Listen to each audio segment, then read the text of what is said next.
The television moguls who declined to broadcast boxing from Glasgow this Saturday night kept the majority of the British public in the dark about the most phenomenal talent in the British ring. Precious few were watching as Taylor exploded from his embryo of just 13 professional fights to destroy the previously undefeated Ryan Martin, who America expected to become their next world champion.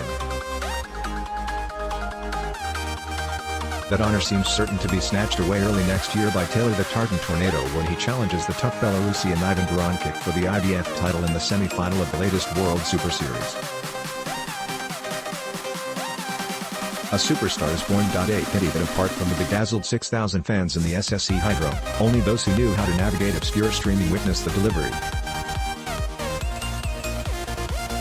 It will be a travesty if Taylor remains a secret through network neglect as he races towards the undisputed super lightweight crown. Victory over Baranchyk would propel him into the final of this tournament where the WBA title would also be at stake, along with the Muhammad Ali trophy and an even more sizable check. Taylor is also installed as the mandatory challenger for the WBC belt, for which he can also anticipate boxing in 2019. Even more importantly for his fellow countrymen, such meteoric success would bolster further his reputation as heir apparent to Scottish folk legend Ken Buchanan. Taylor's cause will be boosted further by the likelihood that the Super Series semi-final will take place in the venue where roars of exultation mingled with applause in appreciation of his comprehensive skills. Taylor is understandably full of confidence. "After this performance I feel I am unbeatable in the Hydro," he said. Perhaps anywhere on the planet, it is not too premature to say Taylor is too modest to add the rider, so his legendary promoter Barry McGuigan put it into these words for him: "Josh is so gifted that he almost defies description." McGuigan said he is already the best boxer at 140 pounds in the world and for him the sky is the limit. He is the complete package. No one in the hall was arguing that assessment.Taylor put on a masterclass in the arts of hand speed, dexterity, mobility of foot, power punching to body as well as head, elusiveness, accuracy, variety, distance control and the capacity for systematically breaking down a strong, muscular opponent. The bamboozled Martin was quickly falling apart, losing every round before Taylor finished him off in the 7th. The only modicum of good fortune for the man from Chattanooga is that his ring pseudonym is Blue Chip not Choo-Choo, which would have added ridicule to humiliation since his train never left the station. Met head-on by Taylor's express start to the fight, Martin hardly threw a punch in the first round. Thereafter he barely landed one of real consequence on his tormentor. When he went down in the 7th he did so with a gesticulating protest that the Taylor right had caught him to the back of the head. As he rose belatedly, though just in time to beat the full count, referee Victor Loughran knew as well as Martin himself that he had had enough.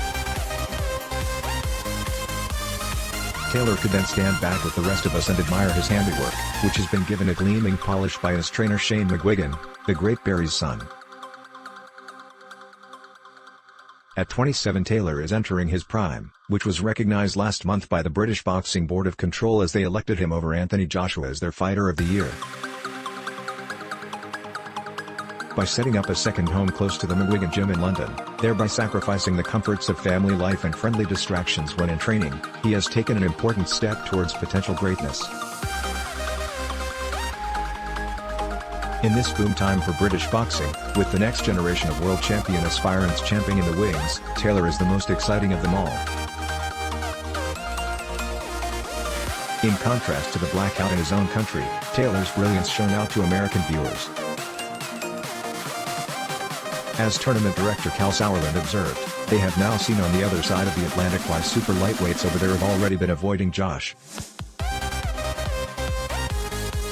That has been averted now by the tournament offering rich prizes, but only on condition that all the entrants go through with fulfilling all their obligations.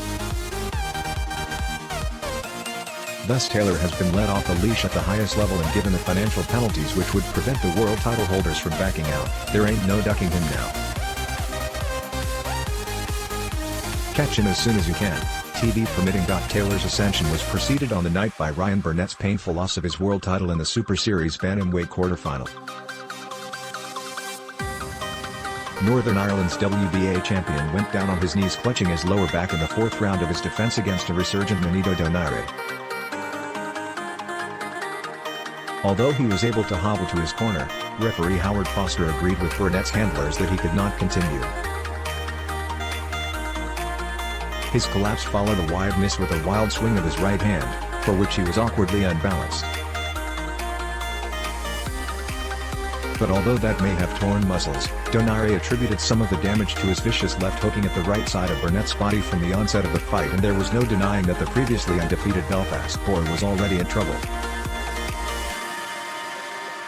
Donaire collected his 8th title in 4 weight divisions, and at 35 the Filipino flashes back with a vengeance. He returned down to bantamweight for the first time in 7 years, and his speed and punching power appear menacingly restored.